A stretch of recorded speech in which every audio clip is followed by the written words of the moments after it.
বারবার লাগাতার আমরা মাননীয় মুখ্যমন্ত্রীকে চিঠি দিয়ে তথ্য প্রমাণ দিয়ে জানাচ্ছি যে ডিএসপি এলস্টিলে কোটি কোটি টাকা নিয়োগ দুর্নীতি চলছে। ঋতব্রত বন্দ্যোপাধ্যায় আইএনটিটিসি রাজ্য সভাপতি এসে বলে গেছিলেন যে সমস্ত নিয়োগ এক অভূতপূর্ব অদ্ভুত অকল্পনীয় পোর্টালের মাধ্যমে হবে এবং তিনি বলেছিলেন স্থানীয় ছেলেরা কাজ পাবে। এই চঞ্চল ঘোষ তার ঠিকানা কোথায়? পুরুলিয়া। এই তার গেট পাসের ছবি। জয়েনিং কবে সেফটি হচ্ছে 3/11/2025। মাননীয় মুখ্যমন্ত্রী, পুরুলিয়াটা কবে থেকে দুর্গাপুরের অন্তর্গত হলো?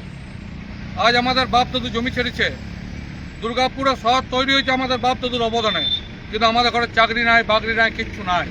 আর কি দেখছি আমরা? পুরুলিয়া থেকে, বীরভূম থেকে, বাঁকুড়া থেকে, ঝাড়খণ্ড থেকে লোক এতে চাকরি করছে, আমাদের ভাগের চাকরিগুলো।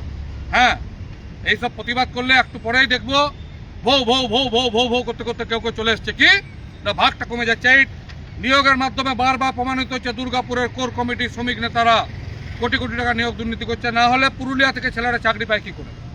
একই সঙ্গে মাননীয় মুখ্যমন্ত্রীকে সবিনয় প্রশ্ন করি, এডিপিসির অফিসার যার বাড়ির ঠিকানা হচ্ছে বীরভূম, তার ছেলে এনএসপিসির চাকরি পায় কি করে? হয় মাননীয় মুখ্যমন্ত্রী আপনি অবিলম্বে এই তদন্ত করুন, বহিরাগতদের ঘাট ধরে বার করে সেই জায়গায় যোগ্য বেকারদের চাকরির ব্যবস্থা করুন। দুর্গাপুরের ভূমিপুত্রদের, দুর্গাপুরের বেকার যুবকদের তাদের অধিকার ফিরিয়ে দেন। তাহলে 3 মাস পরে ভোটে দুর্গাপুরের বেকার যুবকরা, শোষিত শ্রমিকরা এবং ভূমি রক্ষা কমিটি জোট বাঁধতে বাধ্য হবে। একই সঙ্গে বলি, বিড়লা সিমেন্টে 26টা ওয়ার্কার আজকে 175 দিন ধরে বসে আছে, তখন কিন্তু কোনো শ্রমিক নেতা কোর কমিটিকে আমরা দেখতে পাচ্ছি না।